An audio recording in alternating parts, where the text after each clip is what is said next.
And thank you, John. Thanks, guys. Right. Just, oh god, the resolution is a bit low, isn't it? I was going to say. But it's because it's VGA. So. Yeah. Okay, this is what my talk is all about. It's BAS project software. Started coding this, oh god knows, 7-8 years ago, I think, maybe longer. Been developing it as I go along, really. Just like you guys, I'm interested in spectroscopy, and I was also a software developer. And I remember years ago I was struggling to get anywhere with the other software around at the time. It was just, it kept crashing. So I thought, I'll write my own. So here we are. Thanks very much. So just write your own. If you don't like that, so do your own. So one thing that you should refer to is the user guide. It's, now the thing with the user guide is if I don't provide one, you will complain that it's missing. But if I do provide it, then you probably won't read it. So, but there's a section here on the install. So if you're, you can get the user guide just by pressing the clicking the button, help about. Now, you do need the 1.9.9 to get the latest user guide. This has a section on the installation. So basically, you go to the Yahoo BAS site and you find the highest number MSI. The MSI file is basically the installer. It puts the runtime dependencies that you need. And once you've got them on there, you can then overwrite the exe with another. If you've been working in one particular version, some people get nervous about updating the software. You know, if it's a version that you're cozy with, and you want to test it, what you can do is you can have multiple versions on your machine. So there's the Astro Bodger BAS project folder. I've got there, this is a 1.97 exe, but I've also got the 32 and 64-bit versions of the 1.9.9. So if you're very comfortable with one version and you're nervous about the other one, have another, copy the executable in there, set up a different link, and then you can run tests independently. Okay, right, so when you open up BAS, you've got a blank, loads of toolbars. That toolbar is out of date. I've got so many more functions and things I've added to it that the toolbar no longer fits. So if you look under there, loads of these things haven't got toolbars. So how do you get your first something to be getting on with? You know what I mean? You need to. I've got a folder on here. Hopefully, enough of you would have got this file. The things have come round. So I've got the SA100 folder. Let's have a look.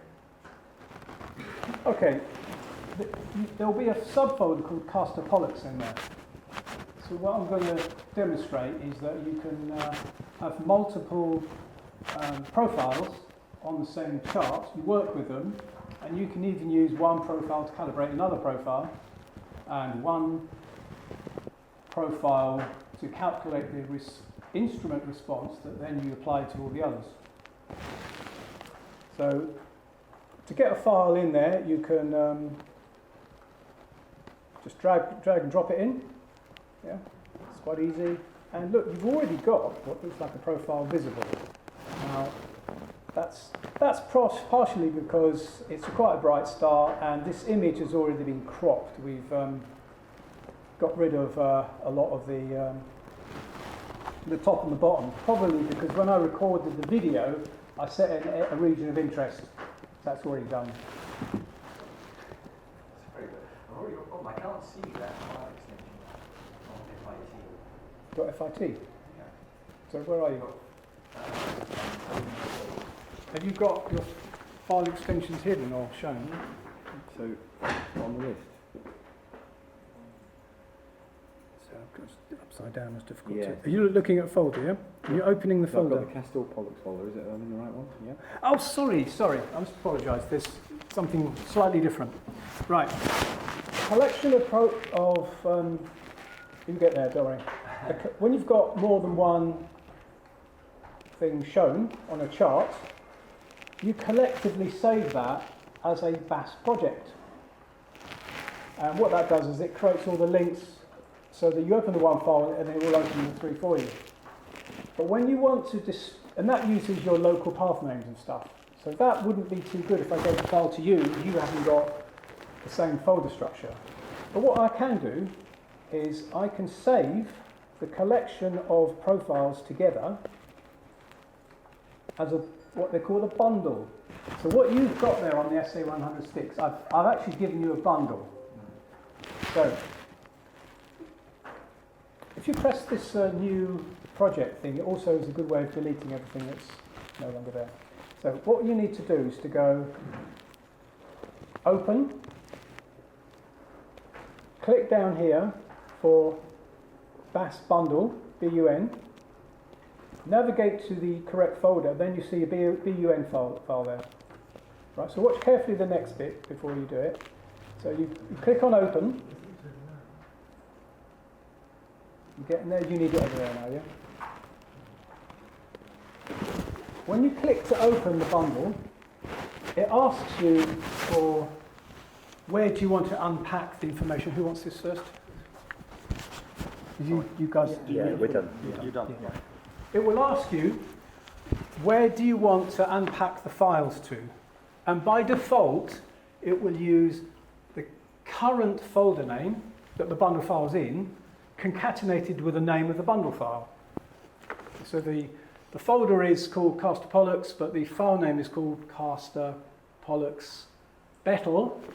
So if you can't see that, I'll just move that across. So there you go.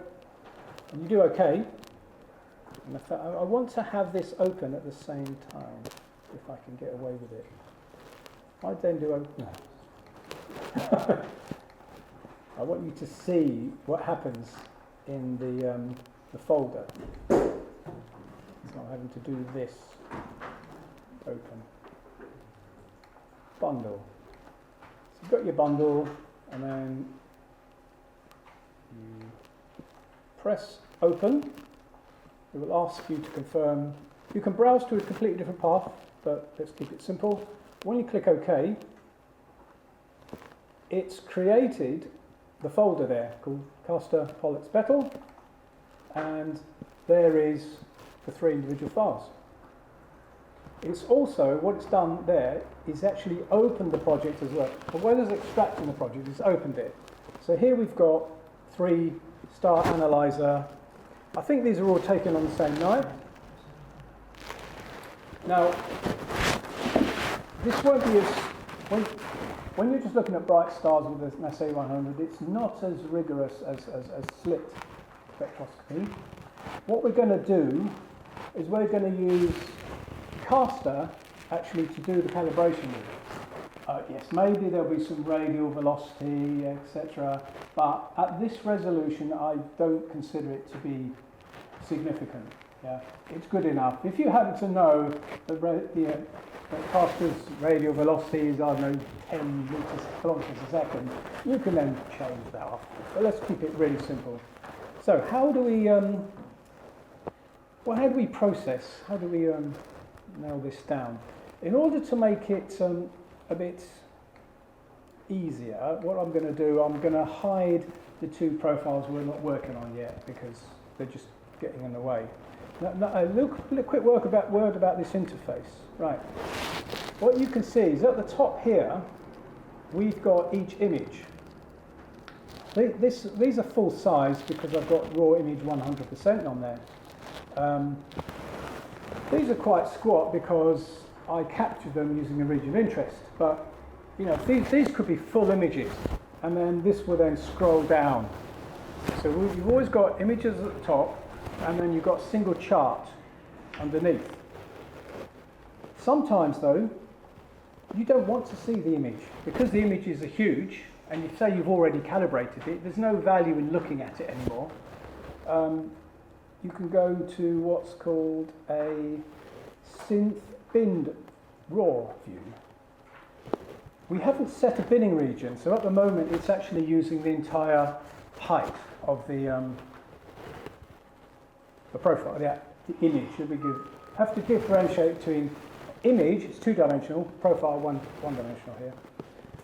So what you can do is you can just set these up so that you just see a kind of a profile of them and not the actual image.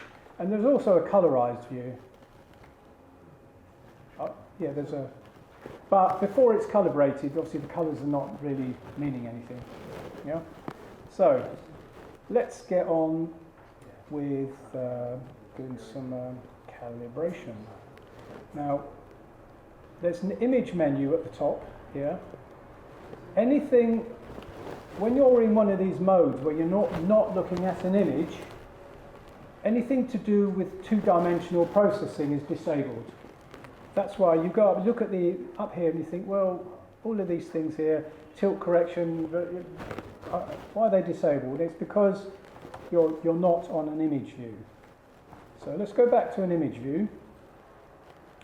Let's hide, we're going to calibrate caster. This is something you do need to know.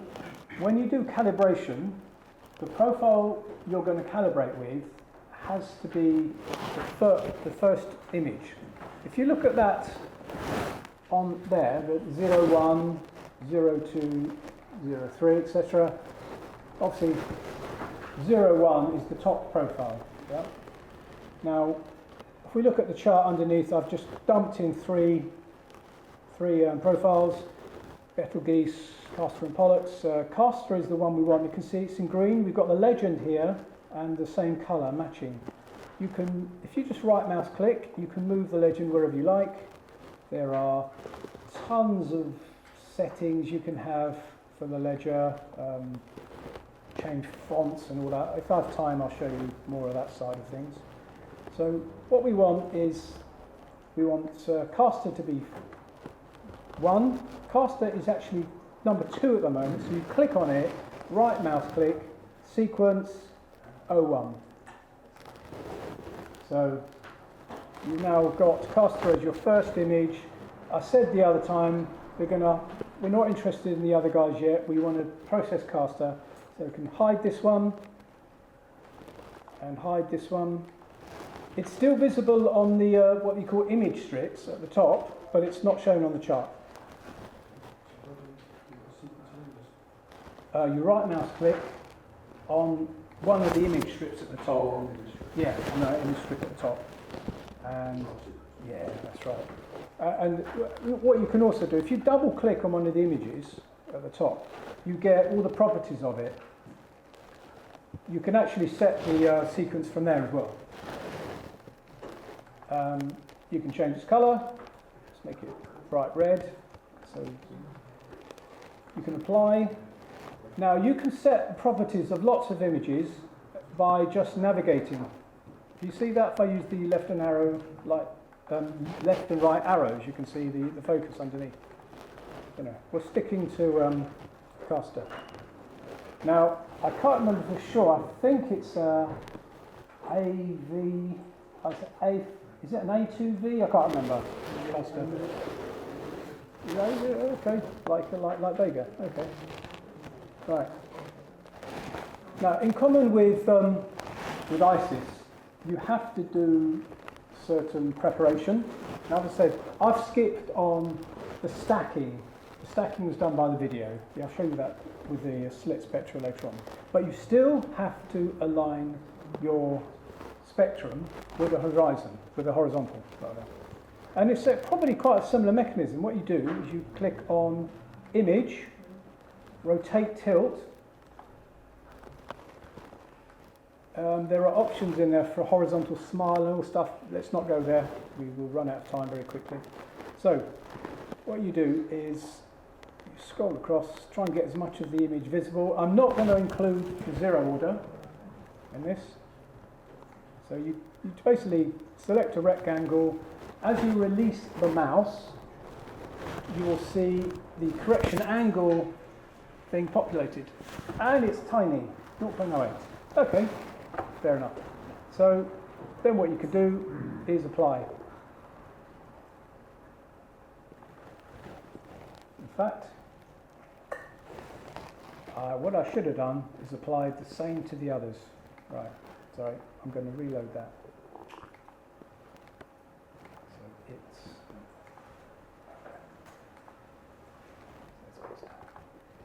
Also goes back at the top. Notice how it's remembered. I opened the file, I've closed it, I've opened it again. It's remembered that I changed the colour to red. There's a little tip, so you know.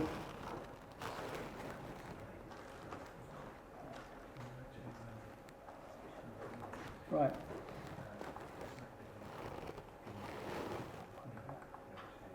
So I'll come back to that. Anyway, calibration. We've got the image horizontal. We just calibrate it. We will use the calibration. We would use 0 in the initial calibration, then we'll fine-tune it. So to calibrate, you press this button that says Enter Line Calibration Mode. You can also get there through here and do Create, Edit Calibration. So when you've clicked on that, notice the cursor is red. Also, the status bar on the bottom is in red. It's telling you that you're in, and this is telling you you're in calibration mode. And what you do is you click to the left of a line, then to the right, release it to the right, and then up pops the reference points dialog screen. So what we're going to do is identify the lines. 0 wavelength does not correspond to an element, so we'll just keep that, add another line, add another point. Now we'll get to the most easily distinguishable, which is probably hydrogen beta here. So again, click to the left, release onto the right, and what it does is it finds that minimum point. It does a bit of extrapolation, so if you've got very low resolution between 2 points, it finds where the dip is, minimum dip. Now we know that this is hydrogen bulba, so you select hydrogen as your element filter and your wavelength. Hydrogen beta 486. You can actually just type in, if you're working from an Excel sheet, you can actually just type in the wavelength as well if you like. So we've got that. If I just do finish now, we've got a fairly crude calibration there. It's linear, of course. There's only 2 data points.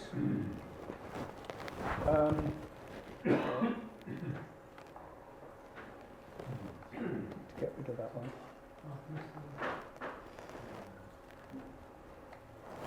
Right, so we've got 2 points. So we want to improve the calibration. The easiest way to do that is when you're in the middle of an edit, middle of a calibration, and you click it again, it remembers where you were, because it remembers you've added 2 lines, 2 element lines. So if you click on add another point, it's set up to do a third. So there you go. There's alpha, beta, gamma. Once you've got 2 points and reasonably accurate, you can use this suggest button here. What this will do, it will look at all of the options in that list and find the one that's the best match. So you press suggest, and there it is, hydrogen gamma. It's already picked for you. This can make, imagine you've got lots of neon lines. This would be really painful having to know the wavelength of each of them, but this makes life a bit easier. And once you've got more than 2 points, you've got this thing called the calibration fit. You can go for a quadratic fit or linear. Don't get too excited. Don't just go for the highest order of polynomial. That's not always the most accurate. So let's add another one. Let's add this one.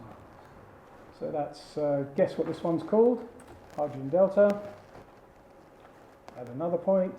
Oh, and as you're adding points, you check out these here. These, I think you had a similar thing in ISIS where it showed you the error against the polynomial fit, and this is really what this is.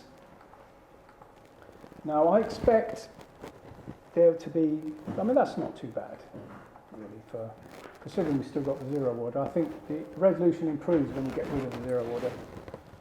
Okay, where are we up to? So let's add another one. Of course, we haven't got our old friend hydrogen alpha. I think it's that one. Let's have a look.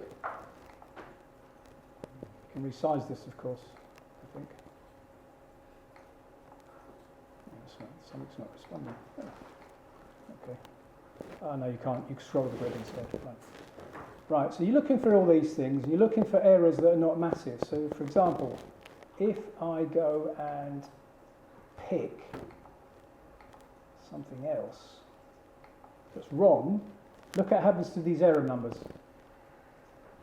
They're all, you can see you've got 59 error on that one, 66, minus this. When you get that kind of thing, it's fairly obvious.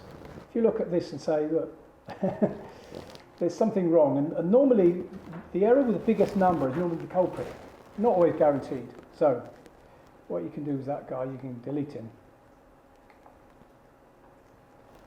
You've deleted it, so we'll put it back on again.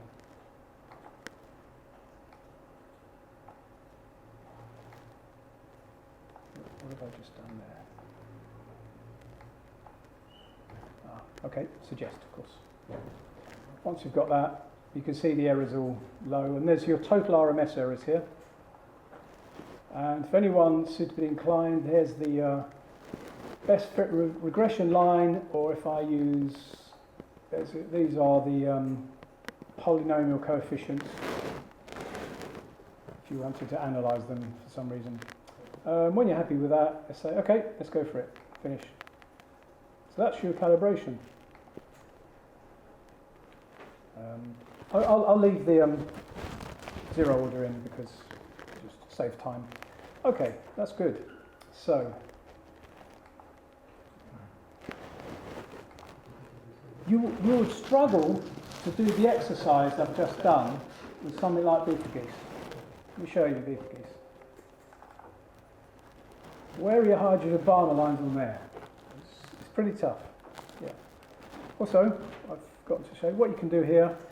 If you click to the left and then release onto the right of your area, and then hit this icon up here, which is called the crop x-axis range, you can crop the view. We don't really need to look at zero order for the moment. Let's just have a quick look at that. And then you've zoomed up.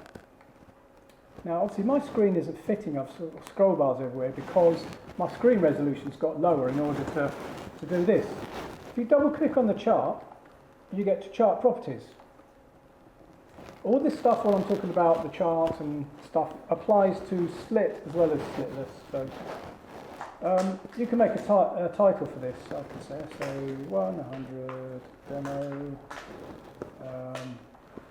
And you can say what the equipment was. I think it was a CN8 with I can't remember now. What's the telescope? That's the telescope. What's the other thing you need to know? Spectrometer. It's an SA100, of course. And it was a QHY. Okay. So we apply that. There you go. All right, so you're looking at this. Now, how are you going to calibrate the other one? That's a tricky call, isn't it? There's no lines to match up. But what we can do is if we go back, turn off the cropping, let's just see the...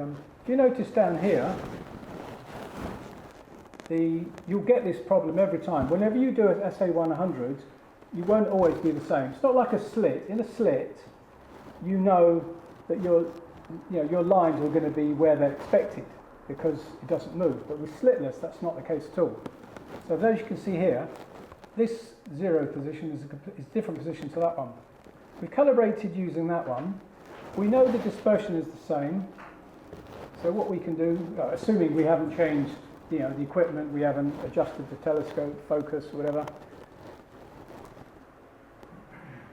If you hold down the shift key and the left mouse button, you can do that. And you can get it approximately right. If you want more accuracy, you can zoom in on the zero order. It's obviously quite tricky to line these up exactly, but yeah, that's a... And you press F5 each time you do it. That's reasonable, yeah? When we calibrated the caster, remember I showed you this, these are the properties where you can change the colour and do all sorts of things. Down here on the calibration, it's got something called use individual calibration coefficients. These are the, this is the fruit of the labours we did where we identified all of the data points. So this one here is calibrated because it's using those. I can turn off the calibration temporarily. Maybe I want to check something. It reverts back to pixels. But I haven't lost my data, it's there. I can switch it back on again. So we know the caster's calibrated. Betelgeuse isn't calibrated. But there's a feature in BAS where by default, profiles after profile number 1 inherit the calibration from the first one. And that's because of this checkbox here, use calibration from first profile. Now, what do you think will happen if I move the 01 and make it 02?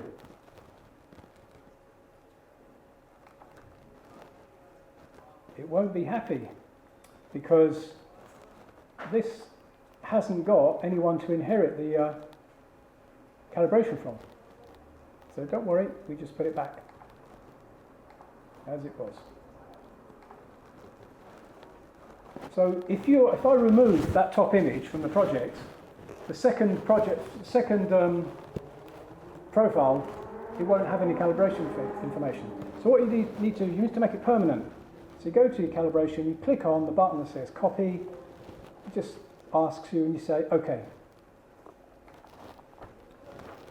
That calibration won't be exactly identical to the top one. The difference is, remember we shifted the second one along.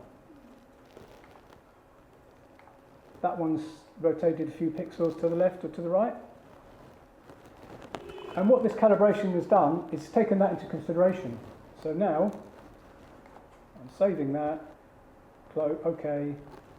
If I now remove caster,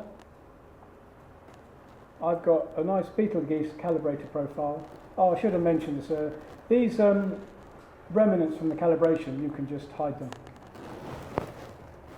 So there you are, you've got a calibration. So in theory, you guys could extract the bun files and run through and do a basic calibration on caster. Do you want to give that a go? Or should we just press on? Okay. Where did you get the option to automatically do the calibration? Double click the automatic. Sorry, the automatic. Say it again. Sorry. Double click on that.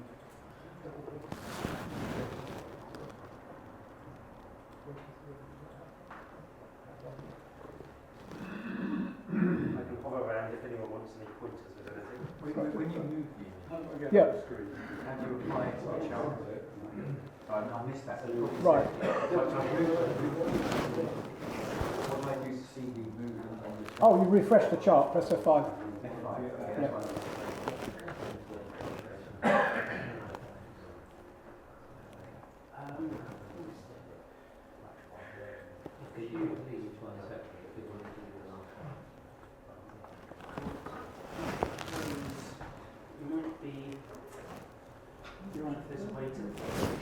Yep. Yes. You go to the menu, calibration menu, and do remove calibration.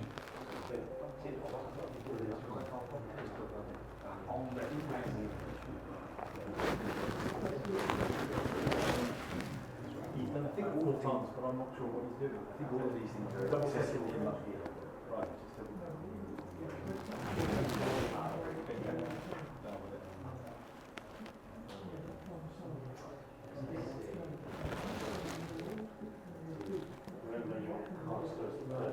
are you getting on?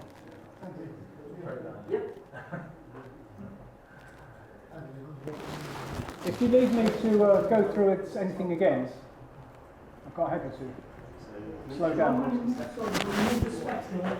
When you, yeah. F5.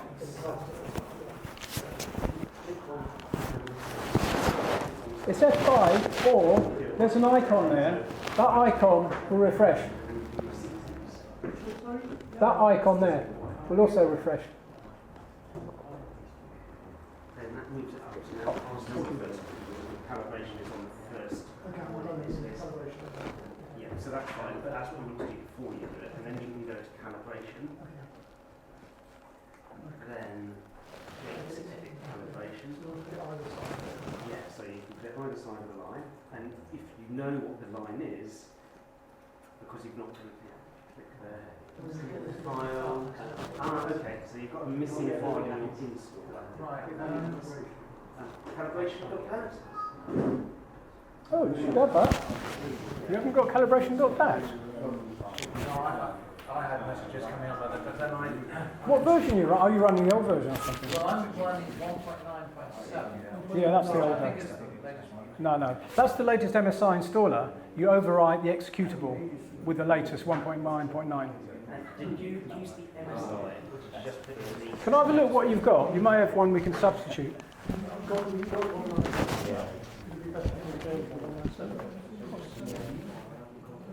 You want let's have a look. Right. Right, close that. So if you want to navigate to your install, Into which one? the folder where you installed. Okay, so that was the 199 one. Yeah. What I was thinking is if you look at where it's installed, I wondered if it was in a separate folder or something like that, or whether it was... Right. Well, you've got to be careful, Ron. Sometimes you don't copy it to the desktop. It has to go in the right folder. Yeah. This is the trap. Yeah. Right. Yeah. Check. Am I looking at a shortcut, or am I looking at the executable on the desktop? Yeah. Because it can't find its dependencies. Yeah, so that, let's see. So what it is, basically, your original BAS will have installed to a particular folder. Yeah. I think it's So here, Astrobodger BAS project. users, downloads, and that's where this one's looking in, downloads. No, you don't want it that. Yep. And then this one, I better say this to the group, right? Right, when you install the patch, okay, it's got to go in the BAS folder, BAS project folder. Because if you've got it somewhere else, it's looking for a relative path. That's why you can't find the calibration file. If you put it in the BAS project folder, it will work fine.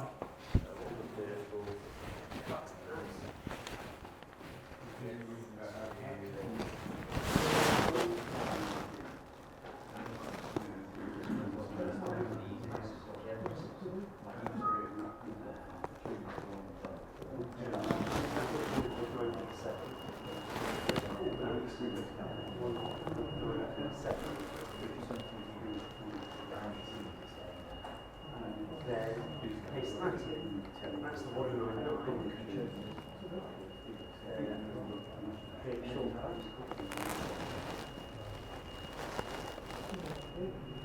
That onto the desktop. You should be in this folder. Assuming you've installed the default, yeah? Astrobodger BAS project. I've got the 197 there, but I've also got I've got the 199 versions as well. No, that's okay.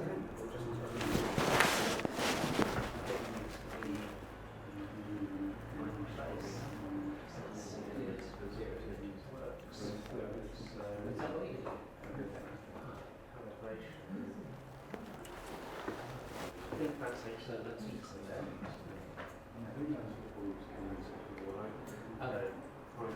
You okay? Okay, yeah, sure. Solve it.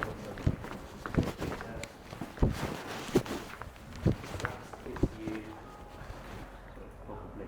Right. I should have what we'll do is if we hide some of these other profiles, that'll Yeah. make it Okay. to, but I think it's I mean, you now could just working. remove them. Just remove them and put them back on later. Just press the bin icon.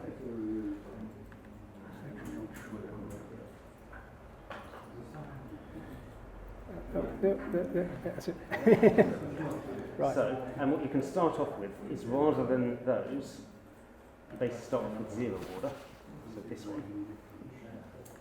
It's probably quite difficult to select that. Or you could, yeah, that's just fine. Or Yeah. has it put it in the wrong place? Oh, it's put it in the wrong place, yeah. I double clicked on there, so it's doing the pencil, but yeah. So you're going right to the very edge, are you? Yeah. Because it's the zero order. Yeah. Yeah. Yeah, I've tried to get as much of the spectrum in the thing as possible by, you know, obviously then the zero order's right on the edge. Calibration mode. But yeah, basically. You're still in the mode because it's red. Why is it? I think it's. It's just, I'll tell you what, no, don't worry, Andy. Let me show you, show the guys on here if you've got a problem. Right, okay. Some guys are having difficulty clicking to the left and to the right with the mouse. So, On zero order. yeah, it depends on the resolution. Okay. You're finding it difficult to go click. What I'll do, I'm going to hide, so there's only one. Oh, okay, wrong one. Let's open up Pollux Caster again. Right, it's quite, you know, I mean, I'm used to it, it's dead easy, but you're not used to it, so. Right, what you can do, you see the chart you've got there, this is your canvas. If you double click and go into chart settings, you can pick your own chart width and height. The reason I've done this is that there are some spectra that are very wide and very high resolution. I think the LED data is like that. And what you can then do is you can just scroll miles off the screen, you know. But what I'm doing here, because I've now stretched this out in the horizontal direction, it's very easy for you to do select. Yeah. So double click on the chart to show chart settings. It's the chart tab, and it's chart width, and you can you know, change the height as well if you want to. Entirely up to you. Yes. Right. Yeah. It remembers it if you save the project, or if you've got favourite things, you click on this thing called default. If you click on default, then the next time you open you start an empty project, it will remember that setting. You have to change it back to 1,000. Well, if I just close this now, if I click default, it will remember 3,000 the next time. Or if I save a project, it will remember it. So you can have different projects with different size charts and all sorts of things. It's very, very flexible like that. Like I said, you crop to do the same thing, but of course you have to refer to Yeah. Oh yeah. To be able to expand the grid right out is quite useful. Not necessarily for star analyzer spectra, but you know. So, guys over there, has this suggestion helped by making the chart bigger? I can't remember who had the issue. I don't know anyone's name. Did you just have a look at this? Yeah, absolutely.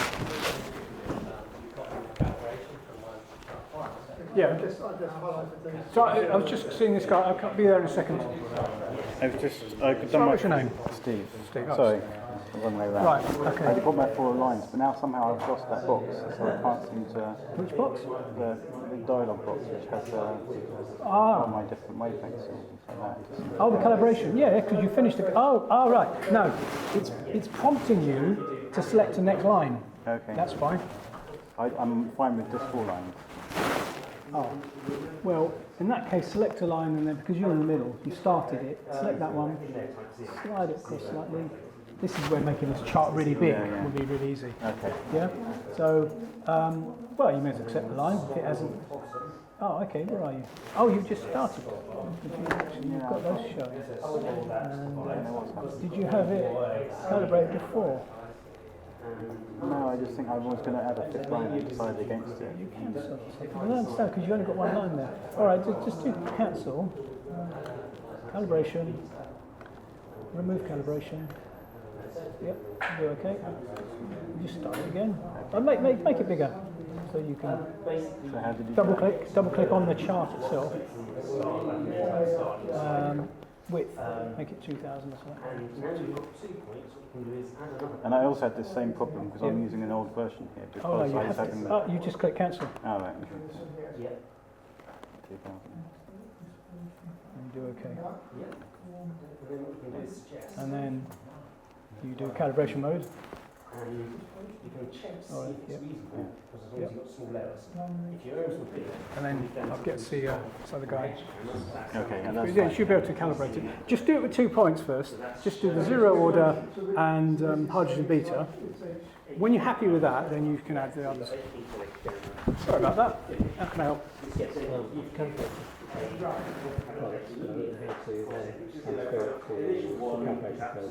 Right. You've slid it. You've aligned it. Good. Excellent. Right. So what do I do now? You've doubled. Yeah. Oh, sorry. No, they're not aligned. They're not aligned. Right. Hold down the shift key. In fact, actually, make that bigger. Double click on it. Make it 2000 wide. It will make it easier to align. Is that all you have? No, 1000. And apply. Okay. Right. What we're going to do is click to the left, click to the right. We're going to as far to the 0 point as you can, without going past it. Yeah. Yep. And then drag across. Okay. Let go. Now click on that icon here, which is the crop icon. Sorry, no. That's it. Do okay. In fact, you can enter the wavelengths in there. Right. Now hold the shift key down and click on the second one and drag it, release it, press F5. And what I'm trying to do is get the two to align. Yeah, absolutely. You're trying to align the bottom one with the top one. Then press F5. Yeah. And keep doing that until they line up. Too much. Yeah. Is everyone okay over here? Got it aligned? Yes. Yeah? Yes. Cool. Good.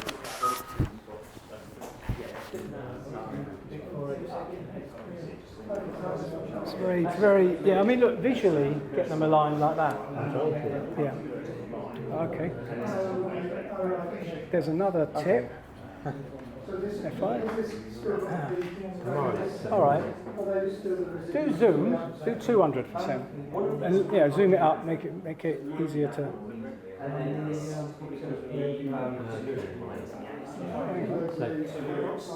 So again, shift. Yeah. Then drag it around a little bit till I Yeah. line up. Yeah. And then I'm pressing F5. What am I doing? Refreshing the view. Okay. No. the wrong way. Yeah. Yeah, you've gone the wrong way. You can see. So the red one is the one that represents this, does it? Yes, it does. Yeah, I think so. Yeah. I'll make it even bigger. Yeah. Anyone else in? Right. I see, and that's pretty easy now. Yeah. Could do with a line on here, really, coming Yeah. down. Yeah. It's not that. I think that's because you're trying to. I mean, we're zoomed in very high, so it's probably if you just click on this icon, the crop icon. Sorry, no, left. That's it, the crop icon, and turn it off. Turn off the Lucas. Sorry, click on turn off, and do OK. I mean, let's say that's close enough for now. You can fine tune and nudge it. So now, So the now you want to copy. So. Sorry, quickly, how do I zoom in to take on that? Right. In fact, there's another way of doing it. There's lots of ways of doing things in maths. That's good, or it's not always good sometimes. If you click on this icon here, the crop icon, if you hover over things, no, that's not it. It's the next one. And then click, say, the line to the left of the one you just did. If you hover over it, yeah, just put 0 and I don't know, some arbitrary value. I'll take all of those. 0 and 15. Our memory sticks and everything. We missed it. Yeah. Oh, okay. Oh, okay. That's interesting. How come you're... I don't know. Okay. And the only thing to note here is this is a linear thing. So Well, that appears to be very well lined up, actually. Well, I had already dragged this to Right. the images, and that stores it. Yeah. Okay. but it seems also What that probably means is line the chart basically where with the image pointing to 0. Oh, okay, because that's 0. Right. Because it's calibrated, it's to the left. Okay, Do put a minus in. Put a bit of minus in. Yeah. And it's more instructional videos. Yeah. Yes, you can. They try and. There we go. Yeah, you see, that's good. That's good enough for what we're doing now. Yeah. Okay. So, Zero order, and then it applies the calibration. yeah. So what you do is, once you've got it, you double click on the second item, Okay. Yeah. Okay. and you go to the calibration. Oh, you've got your array there. Yeah. And see, nothing's picked. There's nothing there. Just click copy. Do OK. And do save here as well, I suppose. This one? Yeah. And do OK. You probably want to turn this back to 100%. Okay. So once you've done copy, you no longer need the first order. That's it, yeah. The first, yeah. Because, you know, as I said, we doing the lines on Betelgeuse, you know, there's no hydrogen bomb lines, it's hard to calibrate. So we use another one to calibrate it, as long as they're both aligned. And it looks right. I can see the lines. Yeah, absolutely, yeah. Yeah, because Pollux is, I can't remember what the class is, but it's more like a G or something, isn't it? See, I've used RSpec. And, Right. What you then do is you just, having done your calibration, you just click on the 0 order of the, and mark that as 0, and then it automatically does the rest without. Yeah, I'm just. It's calibrate. I mean, it's like anything. But you, once you get used to this stuff, you do it in seconds. So.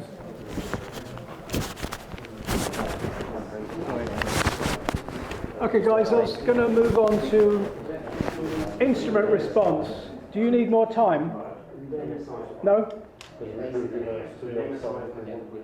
Okay.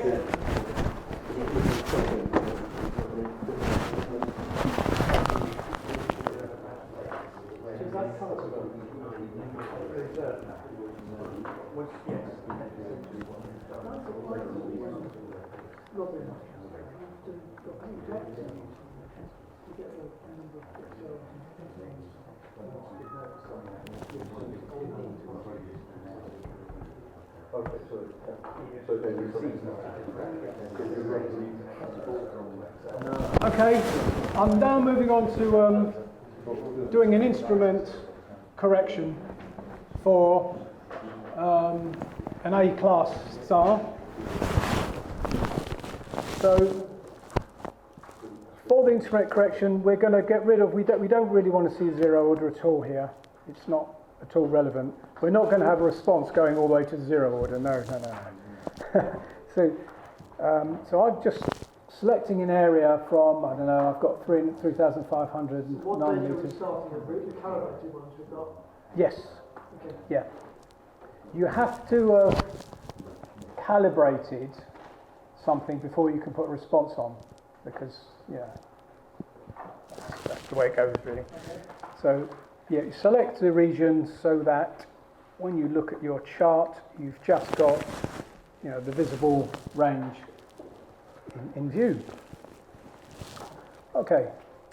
Then you go up to the toolbox and you find the Continuum and Instrument Response Shaper tool. Sorry, how did you select that? What did you do to Oh. in order to select that? I click the mouse to the left Right.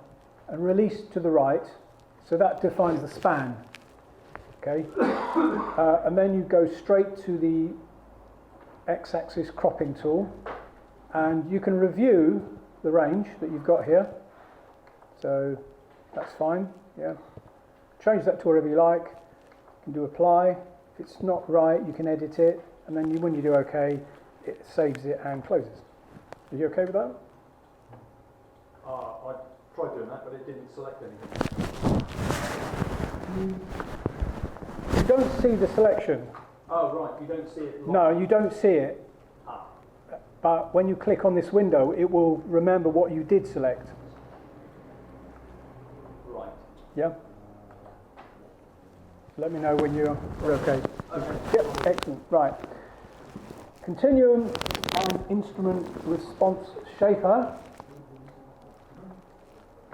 When you click on this, you notice we're in continuum shaper mode. We've got orange text on the bottom toolbar. You just clear as a continuum. Where's the tool? There.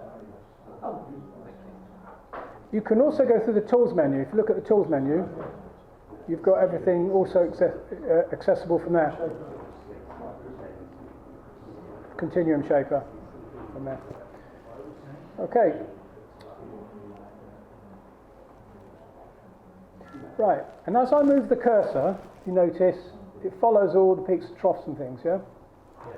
So what you're going to do, this is kind of a more manual version than you do in our spec, ISIS. So you go to where you want to start on the left, double click, move it across, double click, and when you double click, oh, hang on a sec, sorry, I'm actually doing a continuum removal first, actually.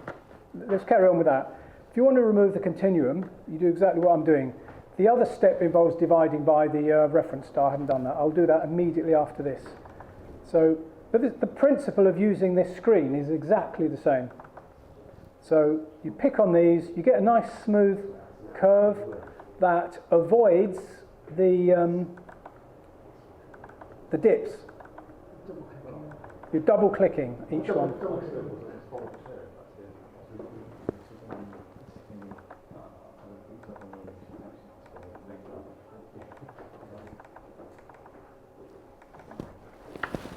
Now that lets you pick, so you've got that defined now, and what do you want to do with it?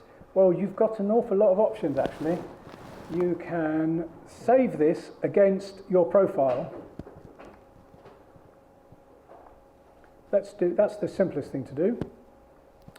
And then when it's saved, it becomes an option for you to apply or turn off afterwards. Save as continuum removal. So you'll pay attention to this bit here. When you click this save button, a menu drops down. You can save it as a DAT file. That's what ISIS does. They use DAT files for responses. But in BAS, it can use the polynomial equation. The coefficients it's calculated from that curve are saved as a big string of data. You don't concern yourself with the string itself, it's just that's how it's stored. So let's store that as a continuum removal, and it's asking me whether I want to apply it and see it, so let's just do OK. And here what we've done there is we've removed the continuum from that star. And we've done it without actually even creating another version of the profile, because if we go down to the response tab, we've got continuum removal option there. You'll see we've got one for instrument response, which we'll get to soon. If I do no response, it's gone. Yeah? So it's dynamic. So when you've got this set on with a continuum removal, it's completely dynamic.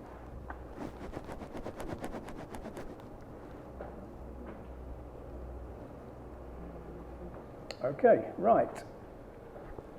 I've forgotten to do the binning, haven't I?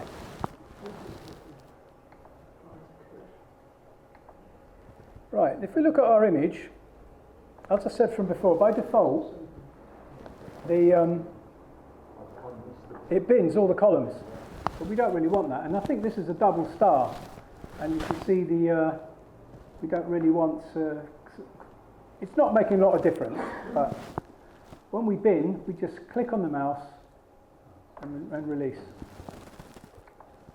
There's a way of binning that's rigorous, and there's a quick and dirty way. The quick and dirty way is to just draw on the image and press Control and 4. And what that's done, it's applied the sky subtraction regions there. I think ISIS uses different colours. If I refresh that. I'm using green for the actual active binning region, and these are two different shades of purple or pink or something for the sky subtraction. Not making much difference in this particular profile, but that's, yeah, we should have done that earlier. So anyway, let's, right, if you want to fine tune your binning regions, you can use what's called under selection menu, the region selection tool, and you can select, this is the binning region, and what we can do, we can type in the Y position or use the up and down arrows, and you can see that what it's doing is updating it on image, yeah? So you can fine tune that exactly as you like it, and it's giving you the height as well, the number of pixels. So if you have too few pixels, then you're going to have more noise, but you don't want to have too. If you make it too wide, like that, then you're binning all this stuff that's not necessary. So let's update that. So there's our binning, so there's a little distraction to go onto the binning. Fairly straightforward. Right, okay, so what we're going to do is everyone okay with how I did the binning? Okay. You see, I redid the binning, and it's affected the response. So I will go back and repeat this. Do this very quickly. Yeah, so if you haven't done, make sure you do your binning before you do your response corrections, otherwise you can see it doesn't work. So I'll do this very, very fast.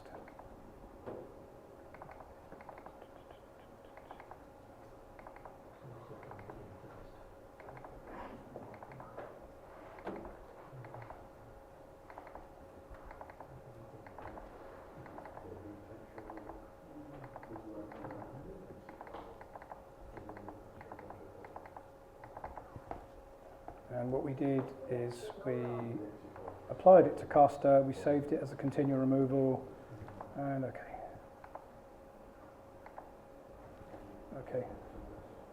We've got a little bit, like in ISIS, where we have to do crop the end, we've got to do something there, so we just crop it. There you go. Right. Finally, instrument response. I'm going to turn this off now. So we're back to the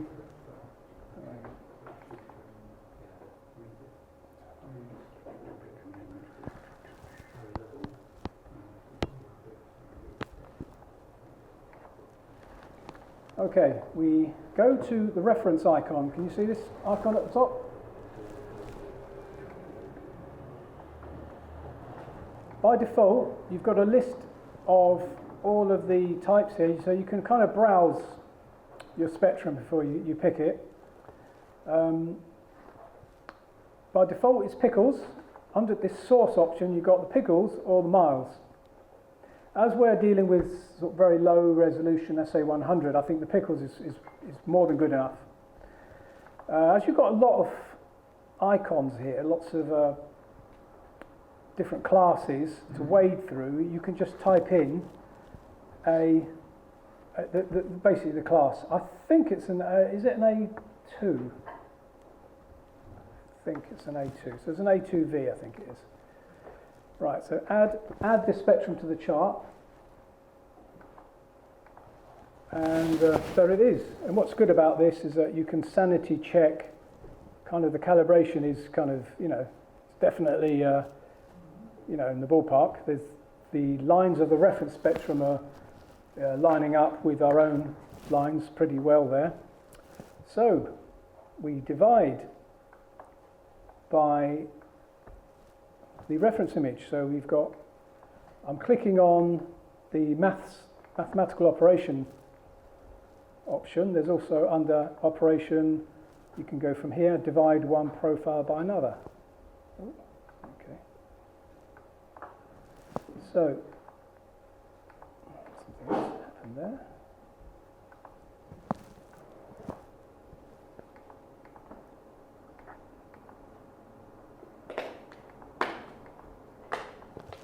Interesting, something's actually gone wrong that I've never seen before. Okay. Why is it doing that? Right. Save.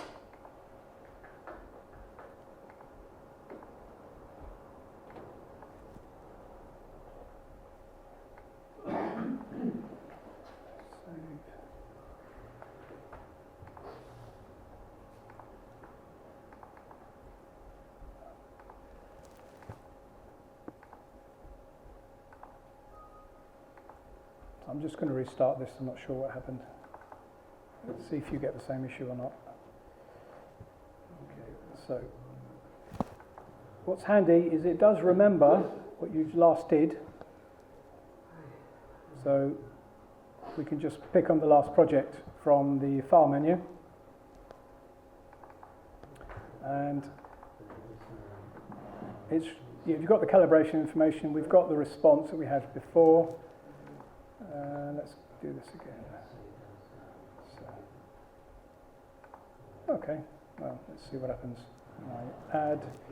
So reference spectrum A to V, add to chart, close. We need to set the region of interest again.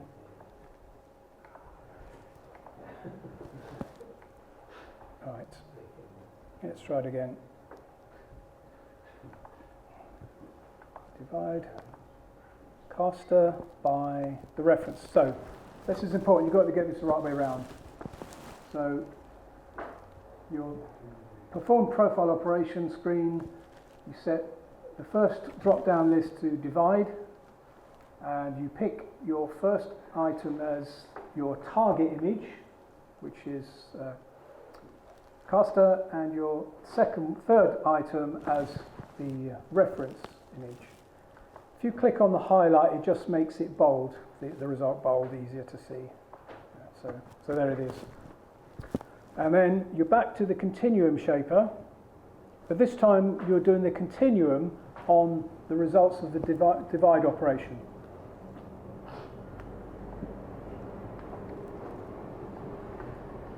Target profile is caster, and it's the same story. You double click and you're avoiding all of the lines. If your data is noisy, like it makes a difference whether you go here or here or whatever, there's a rolling average option on here. If you do the rolling average, it gives you the rolling average of what's in that rectangle. So you don't have to be too fussy about exactly where you click. And I think, as David said with ISIS, there is obviously a large amount of subjectivity to picking the curve.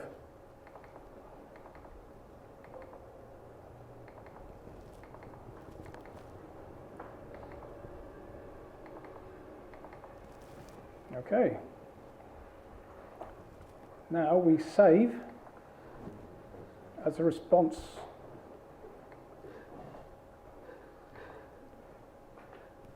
Right, okay. Don't know if you noticed, but the blue profile is now a different shape. Let's hide the division result because that's... Now, depending on the scaling, they line up or they don't. It's just a matter of the fact they're on different scaling.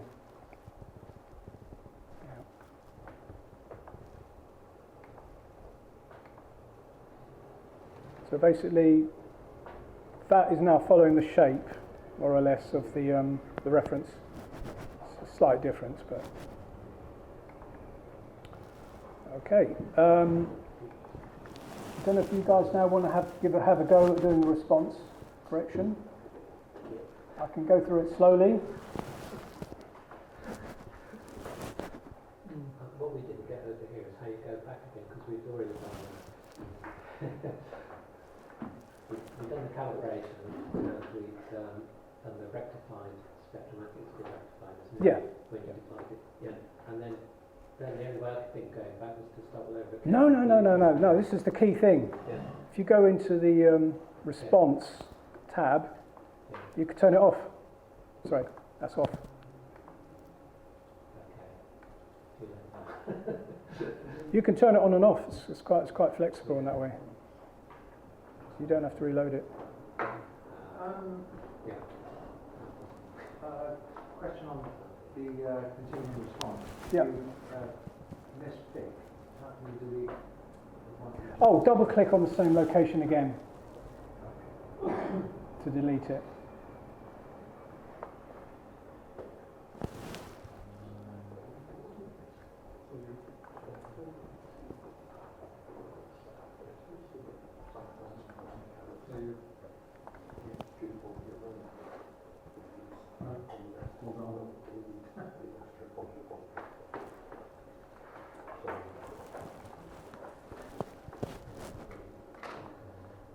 Right, see, just so everyone's clear, somebody asked a question about how do I go back. You know, I've done successfully done the continuum removal, but I want to go and do a instrument response. Well, first of all, you go back and do no response correction. That gets you back there, and then you add your reference image, unhide, and then you do your division.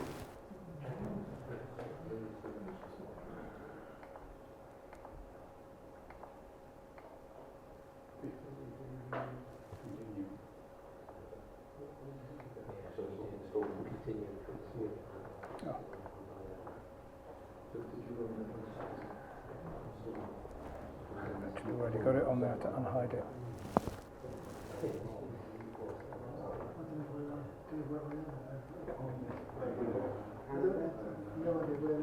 So I think what it is you basically remove the continuum. If you double click on the actual image,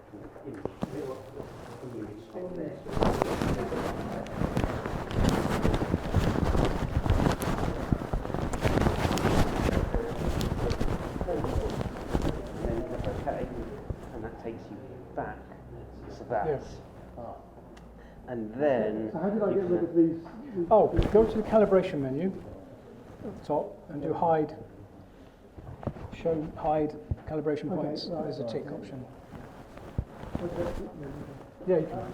So I can put it back on again, right? Yes. Okay. As long as you've still got the profile that you calibrated with, which you have. Yeah. You can hide them. Okay. and there's a number of ways you can save it. So how do I open up another one comparing it with again What, another another star? a reference star or another Yeah. star? You just open. See the icon next to the binoculars. Open file. Yeah. Or is it And actually browse and find wherever you like. Yeah. So you can have as many as you like on there.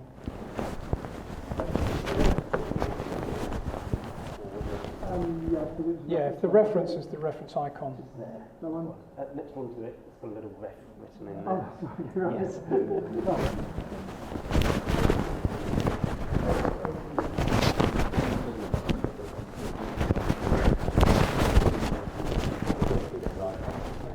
I don't know what that is. Strange. I restarted it and it's fine. So, save your files, restart it. I don't know what that is. Save the image as and then, yeah, don't change the name. You keep, overwrite itself. Yeah, it's fine. This is where it You don't need to, you can just close it down. You don't need to save anything else. We haven't done anything else.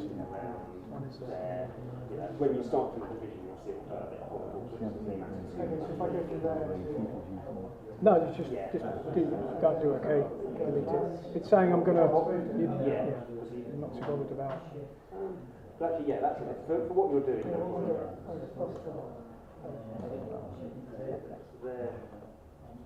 There, and then I think it's crop. If you want to cut the size, and I think that's because you double clicked on the.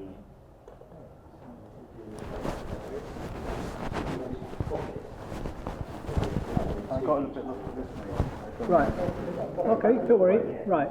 So if you click on Save, a menu drops down. OK. Yeah. Right. Pick the target profile first. Yeah. Save it as.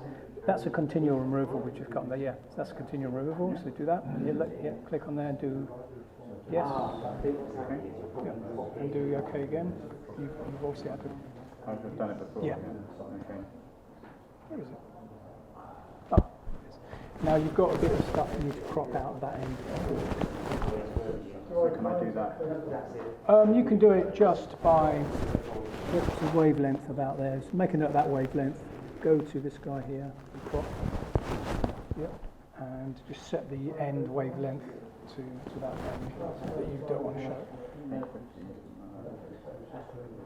And then what that'll do is rescale the other side so it fits better.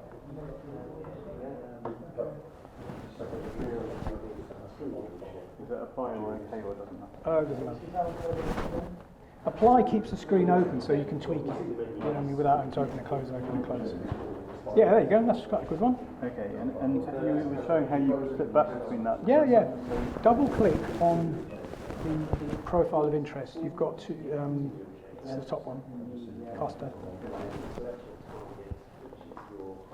Double click and go to the response tab. You've got 3 options there. You've got more than 3 options. Oh, right. If you just want to go back, just do no response. And then do OK. So you can turn it on and off. Right, so if I want to go back again, I can go back to response. Yeah, then you put it back on again. And to do it, if you want to now do the instrument response, you put it back to normal first. And you select your A2V. Are you going, Hugh? You right this time? Or? I don't know where else the image has gone to. Sorry? I don't know where the image. Don't worry. Recent projects, recent files. Remembers, as a memory. That's the project. Looks like you loaded there. Which, don't worry. If it's the same file, if you double click on it, I think you still got.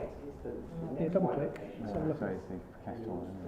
Yeah, you find. Yeah, you got to put the cast one on top. Yeah. I was looking for the file we saved with the calibration. Oh no, we didn't. It saved. So it didn't get saved. Right. If you look at where the files are kept, you'll be able to do this to explain. All the settings associated with a profile are stored in a little file that exists in the same path as your file itself. He says, if you can find it. I'll just show you. There's a number of different options. Where's my data? Instrument response, because this is not an continuum, I think, was the earlier. Right. If you look up here, we've got the original FITS files, and you've also got some files that say .info.bas. Whenever we tweak the profile, or we add the response correction, or all that stuff, it's actually stored. You've got one per file, so Caster has got its own info.bas. While I don't encourage you to actually edit this, I'm just doing this to finally increase your understanding. This file here has got information about it. It's got, the binning regions are in here. Yeah, the binning regions are down there. You've got calibration data is here. Look, these are the coefficients. The calibration data points are also here. So just bear that in mind, and if you ever move your files, if you're going to copy that file, don't forget to copy the other one as well, otherwise you'll lose that information.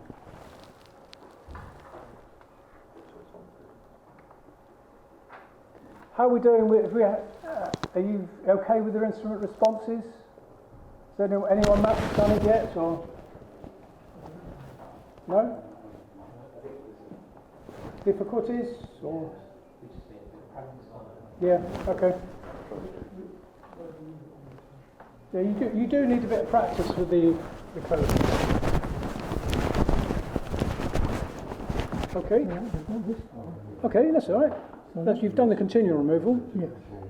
So you want to now, right, double click on the first item and the list, the first image. That's it. Double click on that one.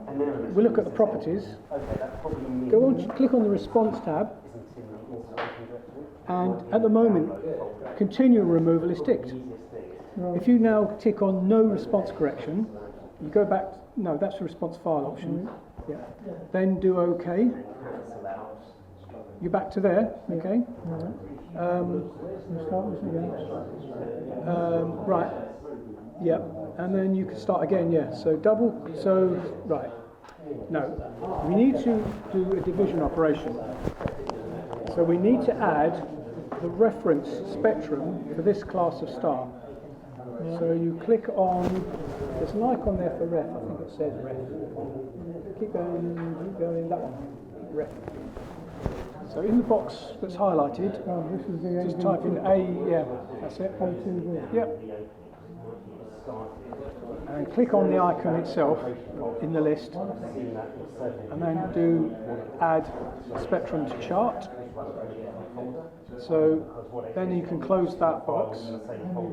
So what you see there, it's a reasonably good fit, your calibration, even though you haven't used hydrogen alpha actually. Never mind. So that's good. So what you've got to do now is you've got to divide one by the other. So you click on that and you select divide. Cluster by the reference spectrum. Yep, and then do OK. Okay, that's good. It looks a bit cluttered. I would hide the calibration.